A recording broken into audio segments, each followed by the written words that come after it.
బ్రహ్మ గారు ఆన్లైన్లో ఓపెన్ చేస్తే ప్రసాద్ గారు రియాక్ట్ అవ్వండి.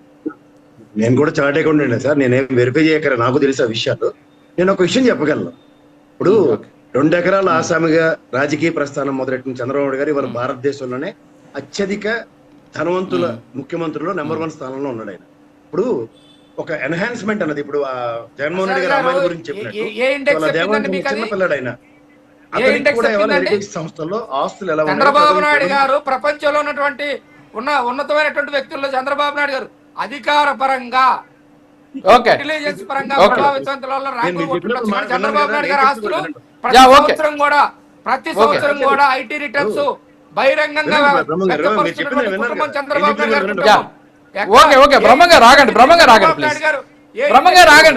నాయుడు గారు ధనవంతులు అని చెప్పేసి జగన్మోహన్ రెడ్డి గారు చంద్రబాబు నాయుడు బ్రహ్మ గారు చెప్పారు.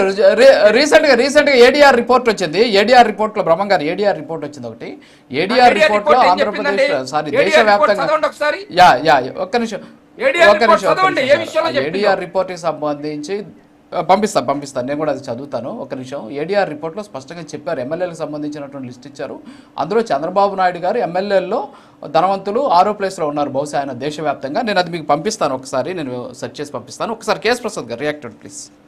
నేను కూడా చెప్పేది అదే, అత్యధిక ధనవంతుల ఎమ్మెల్యేలో 6th ప్లేస్ లోను, ముఖ్యమంత్రుల్లో నెంబర్ 1 స్థానంలో ఉండి ఈయన దగ్గర ఉన్న డబ్బులు ఎవరి దగ్గర లేవు. కానీ అతని రాజకీయ ప్రస్థానం అండ్ బిజినెస్ మాడ్యూల్లో అతను ఎదిగిన విధానం, ఇప్పుడు నేను మీరు కదండి రాజు గారు, నాగేంద్ర గారు కాదు, బ్రహ్మం గారు, ఇక్కడ వాస్తవం ఏంటంటే ఇన్కమ్ ట్యాక్స్ అథారిటీస్ మీకు ఈ రోజు డబ్బులు ఎక్కడి నుంచి ఎలా వచ్చాయి అన్న క్వశ్చనేర్ లేకుండా అలాంగ్ విత్ మీకు ఈడీ సిబిఐ రైడ్ల కన్నా ముందు ఇన్కమ్ ట్యాక్స్ వల్లే ఫస్ట్ జగన్మోహన్ రెడ్డి గారిని గ్రిల్ చేసింది.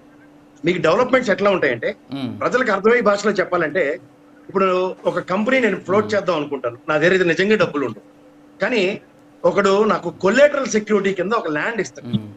కొలేటరల్ సెక్యూరిటీ వాడిని నేను పార్ట్నర్ కింద పెట్టుకున్నప్పుడు నాకేమవుతుందంటే, ఈ ల్యాండ్ మీద బ్యాంక్ నాకు లోన్ ఇచ్చినప్పుడు వాడు ల్యాండ్ లో మిగిలిన మార్జిన్ మనీతో నేను వ్యాపారం చేసినవి ఇన్నున్నాయి దేశవ్యాప్తంగా. సో ఈ విధంగా జగన్మోహన్ రెడ్డి గారి రాజకీయ ప్రస్థానం బిజినెస్ మాడ్యూల్లో అతను ఎదిగిన అంచెల వారీగా ఎదిగిన విధానంలో అప్రహెన్షన్స్ ఎవరికి లేవు. రాజకీయ ప్రస్థానం అంటే వాళ్ళ నాన్నగారు ముఖ్యమంత్రి తప్ప ఆ రోజు అతని బిజినెస్ మాడ్యులేషన్స్ లో ఏ రోజు కూడా ఓ సెక్రటరియట్కి వెళ్ళిన ఉదంతం కానీ, లేదంటే డైరెక్ట్ గా involvement of influencing the people అన్నది బయట నుంచి మనందరం ప్రసాద్ గారు ఆయన వెళ్ళాల్సిన అవసరం లేదు. కానీ ఇప్పుడు ప్రసాద్ గారు హెటరాలో కావచ్చు, అరవిందో ఫార్మాలో కావచ్చు, ర్యాంకి వాళ్ళు కావచ్చు, ఛాలెంజ్ చేసి ముఖ్యమంత్రి అయిన తర్వాత కూడా తాడపల్లి ప్యాలెస్ లో రాజకీయం చేశాడు. నాన్న ముఖ్యమంత్రి ఉన్నప్పుడు నాన్న ముఖ్యమంత్రిగా ఉండగా సెక్రటరీ జగన్మోహన్ రెడ్డి రాలా ప్రాజెక్ట్ కానీ ఎప్పుడు స్టార్ట్ చేయబడ్డాయి? వాళ్ళ తాత ఏదైతే ఇందాక నాగేంద్రని చెప్పినట్టు కబ్జాలు చేస్తూ ఏదైనా చేశారనే దగ్గర ఆనాడు ప్రభుత్వాలు గుడ్డు కూడా పనులు అవుతున్నాయా? ఆ రోజు ప్రభుత్వంలో ఆయన ముఖ్యమంత్రి కాదు కదా, ఒక ఎమ్మెల్యే స్థాయి, మా అయితే ఎంపీ స్థాయి. నాకు అర్థం కాని ఆయన అవినీతి చేసిన రోజున ఆంధ్రప్రదేశ్ లో తెలుగుదేశం పార్టీ అధికారంలో లేదు, తెలుగుదేశం పార్టీ అధికారంలో లేదు, కేంద్రంలో వాళ్ళే ఉన్నారు,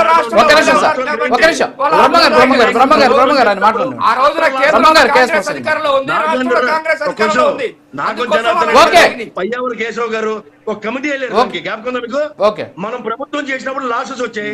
ఓబులాపురం మైన్స్ అతను చేయగానే ఎక్కడికి వెళ్ళాడు? అప్పర్ కుబేరు స్థాయికి వెళ్ళాడు అతను. మర్చిపోయారా? వాస్తవాలు గ్రహించడం రాదా? అవన్నీ మర్చిపోయి ఏమీ జరిగినట్టుగా మాట్లాడటం ఎట్లా అవుతుందండి? రాజకీయంలో ఎదుగుదల 10,000 కోట్ల ప్రస్థానం ఒక ఎంపీ స్థాయి, లేదంటే అది వేస్టెడ్ వెళ్ళడం కూడా రాజ్యసభకి. ఇలాంటి మాడ్యులేషన్స్ ఉన్న దగ్గర ఏదో ప్రభుత్వ డబ్బులు, ప్రజల డబ్బులు అంటే బ్యాంకుల నుంచి ఎలాంటి లోన్లు తీసుకొస్తారు చూడండి. ఎవడో కూడా ఫైనాన్షియల్ ఫ్రాడ్ చేయని ఎంపీని చూపించండి. సుజనా చౌదరి, సీఎం రమేష్, వీళ్ళందరివి కేసెస్లోనే ఉన్నాయి. కానీ సత్యశీలతను చాటుకోవాలంటే ఇప్పుడున్న పొలిటీషియన్స్ లో పవన్ కళ్యాణ్ తప్ప సత్యశీల ఎవరు లేరు ఇక్కడ, గమనించుకోండి కావాలంటే.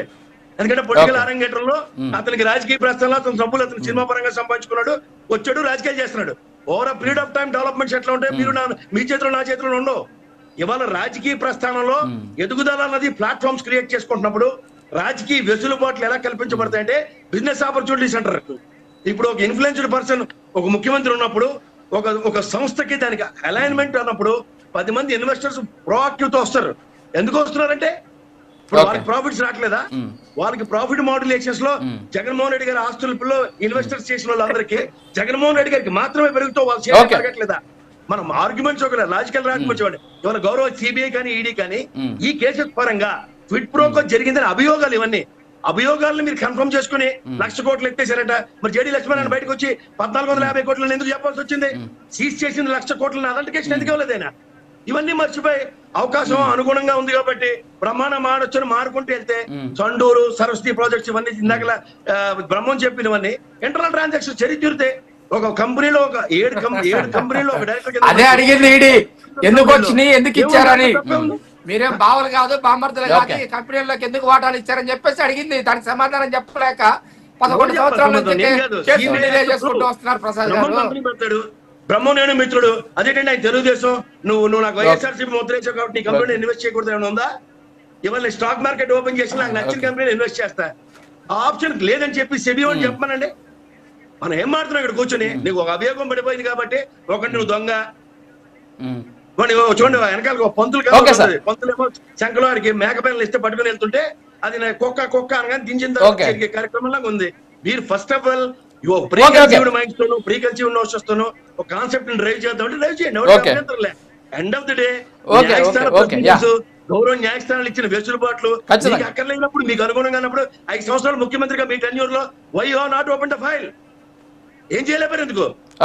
అప్పుడు కూడా ఇదే న్యాయస్థానం కదా, ఎవ్రీ ఫ్రైడే వెళ్తారు కదా. ఇదే రమణ గారు చీఫ్ జస్టిస్ గా ఫాస్ట్ ట్రాక్ కోర్టులో ఒక్క ప్రొసీడింగ్ కూడా ఎందుకు వెళ్ళలేకపోయింది చెప్పండి? అవన్నీ న్యాయస్థానాల మేనేజబుల్ మాట్లాడండి, ఇష్టం వచ్చినట్టు యాజ్ ఇఫ్ అన్నట్టు మాట్లాడకండి. అద్భుతాలు అందరికీ జరిగాయి. రాజకీయ దీంట్లో అద్భుతాలు చేయకుండా వాళ్ళు లేడు. ఇంత 2 ఎకరాల ఆసామ నుంచి ఈ రోజు స్థాయికి వెళ్ళారంటే సింగపూర్ మనీ లాండరింగ్ బయలాటరల్ అగ్రిమెంట్లు తీసుకురండి. సరే సార్, ఓకే కేఎస్ ప్రసాద్ గారు, వస్తాను మీ దగ్గరికి వస్తాను.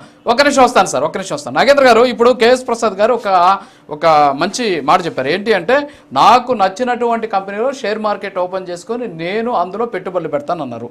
కానీ ఈ కేసులకు సంబంధించి ఎవరైతే షేర్లు పెట్టారో వాళ్ళకి ప్రభుత్వం నుంచి మేలు జరిగాయి. సో